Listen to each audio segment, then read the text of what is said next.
All right. Time for another Joshcast. Another Joshcast, people. Another Joshcast. I am in the car on this one. Struggling with depression. It's raining. The raining does not help my depression. And I'm also back to wearing the earbuds with wires. I gotta be honest, I like them better because I don't need to worry about charging them. The wireless AirPods, I gotta charge them. I gotta charge the AirPod charger. It's this whole thing. I'm neurotic about losing them, whereas the wires are... I guess this is my big fear with the wireless AirPods versus the wired AirPods. And that is, what if I can't get beyond the wires? Like, I feel like the younger generations, anyone who's in their 20s or younger, you know, the wireless AirPods are going to be, you know, standard operating procedure for them. They're going to be used to it because that's the first thing they encountered. And I've always thought I need to embrace the newer technology so that I can stay young. Because that'll make me live forever, right? And what if this is where I can't make that leap? And 40 years from now, I'm going to be the only guy with wires sticking out of my ears. What if? Reminds me of that new Marvel show, What If? The Alternate Realities. So what if Captain America was the lady instead of the guy? Or what if they didn't take the guy who was Star-Lord, they took the guy who was the Black Panther to be the new Star-Lord? Which is fine. That's fun, I guess. I don't know. What's odd is that the alternate universe stories, I always have a hard time with those. Because it's the alternate universe. Well, I didn't sign on for that universe. I signed on for this universe. Like, I can never get on board with the mirror universe Star Trek episodes for that reason. That this is a mirror universe where everything is upside down. And all the people who are good are bad, and all the people who are bad are good. And I feel like 5 minutes into that, I'm like, all right, I get the idea. That's interesting. Can we get back to our universe?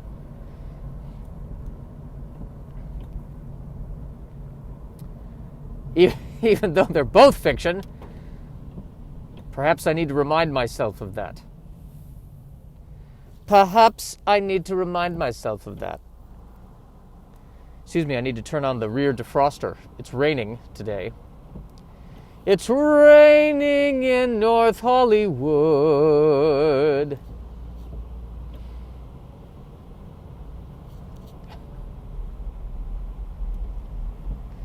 North Hollywood, my friends.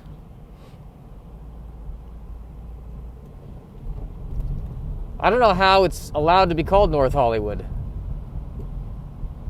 I guess because it's technically Hollywood. It's on the other side of the mountain.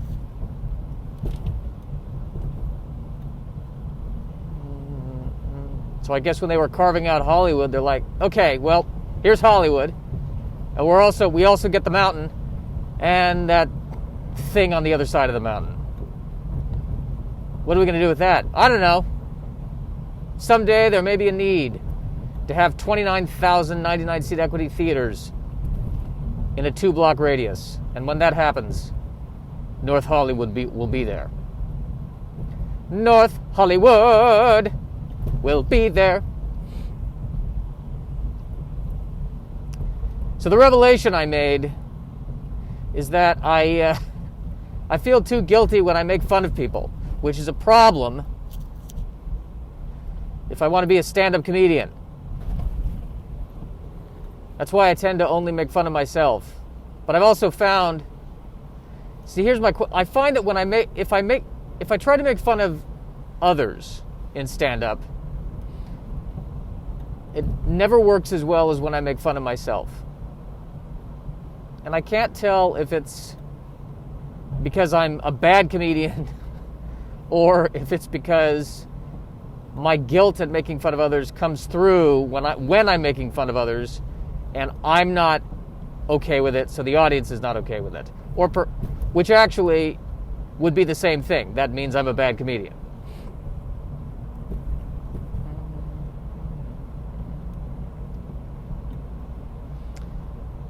But confidence has been, I've always struggled with confidence.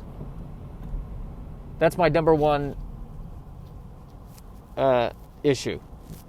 Lack of confidence, breeding fear, which leads to hesitation. So I'm not doing what I want to do.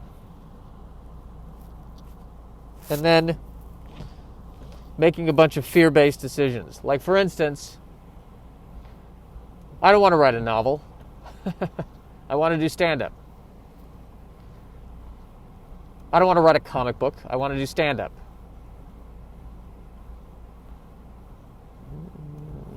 I don't think I even really want to write a screenplay. I want to do stand-up. But I spent years doing those other things because I thought, well, if I can write a screenplay and sell that screenplay, that will help me eventually do stand-up. And now it's to the point where if I write anything that's not personal or that's not at least based on truth, suddenly I find I just have no desire to do it. And there might be a little bit of fear there even, that it just feels false.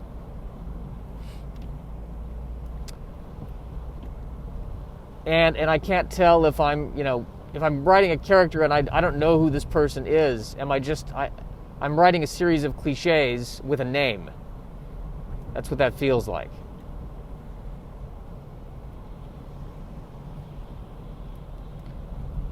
I'm driving in a residential neighborhood going 35 miles an hour. This guy just passes me.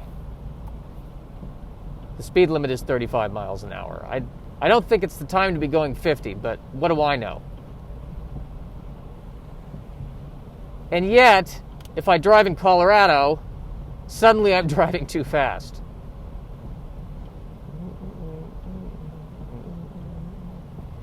My dad gets on me. Hey, you're driving too fast, Josh. What are you talking about? I'm only driving 50 miles over the speed limit. In California, that's too slow. I've never not had a California Highway Patrol officer pass me when on the freeway. And there have been times where I have been speeding.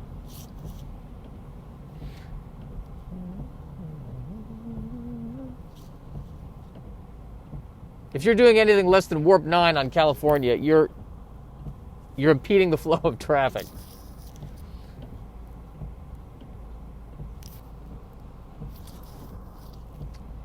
I'm moving around my head too much, hence the staticky sound. All right, so that's happening. That's going on. How else am I doing? The depression.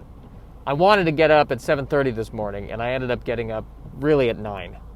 So that was a wash. But it's also daylight savings, so I told myself, well, I mean, if I got up at 7:30, wouldn't that be 6:30? So why don't I give myself a break?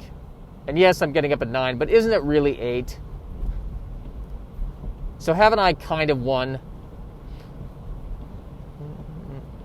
Maybe I'm too lazy. Maybe that's my problem. Maybe I think I work harder than I actually do. Well, I wanted to get up 2 hours early because I thought I'll work on stand-up and the novel.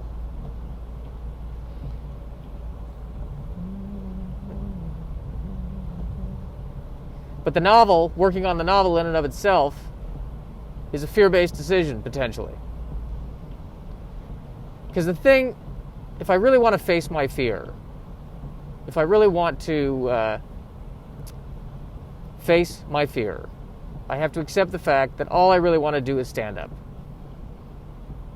And that even though I don't know how I'm going to turn this into a career, I just have to keep doing it every night. Keep producing my own little show. And, get out there as much as possible and do other shows. That's the one I need to start pushing harder, whether it's do more festivals or what.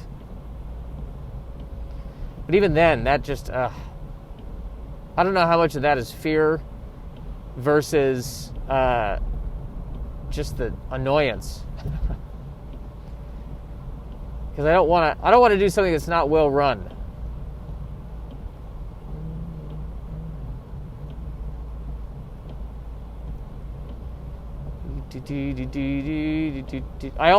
I'm humming the theme song to Family Guy, by the way. Because I always like to give a soundtrack on these podcasts.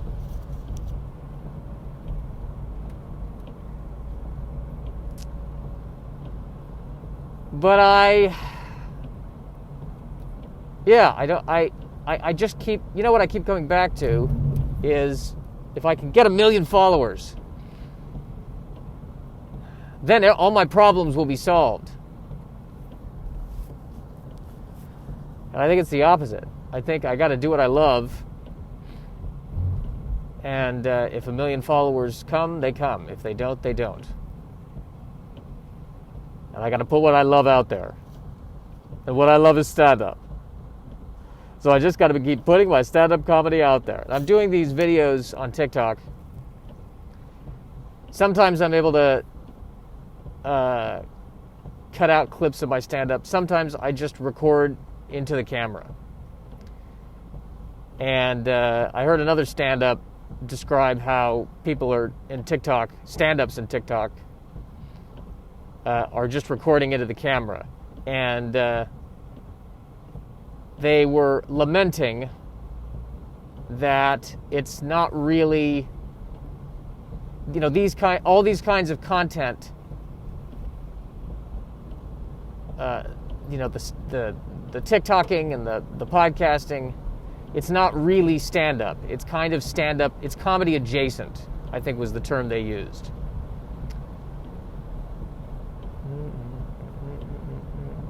And I don't know how to respond to that. I don't know what else to do. I mean, the irony in my case is that even if everything were open and things were going, full swing, I wouldn't be a big ticket seller anyway. So I'm kind of in the same place I was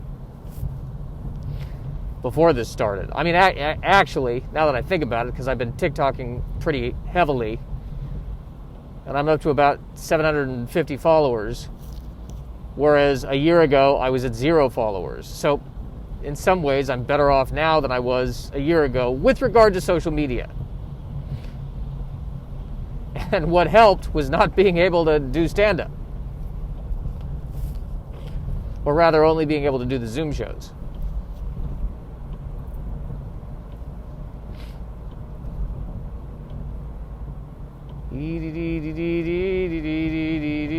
But where are those good old-fashioned values on which we used to rely? Luckily there's a Family Guy. Why am I singing this in my own podcast? That's really the only show that I watch, but I only watch 1-minute videos of it on TikTok. That is my life now. What'd you do? Oh, I watch TikTok. I watched 17 1-minute Family Guy clips on TikTok.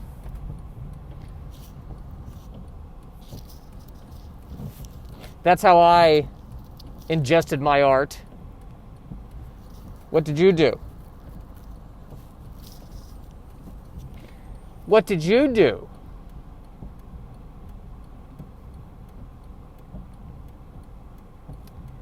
Let's talk about the life preserver vest that I see people wearing, which is something I've never understood. First of all, if I were to put that on, it would just say to the world, if you thought Josh's arms were small, you're wrong. They're much smaller, way smaller. I feel like if I put on a life preserver vest, I'm not talking about a literal life preserver. I'm talking about the thing that Michael J. Fox wore in Back to the Future. It's the kind of vest coat thing that I guess you wear when it's kind of still warm out.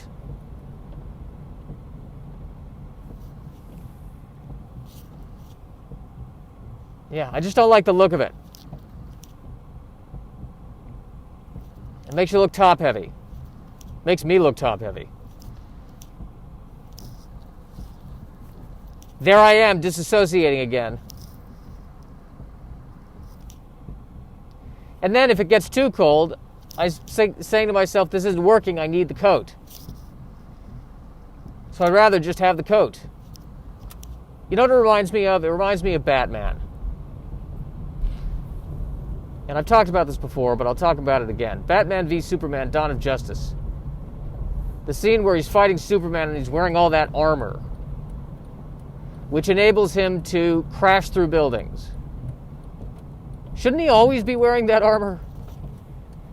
Wouldn't that make it a lot easier to fight crime if he could be thrown off the top of a building and survive?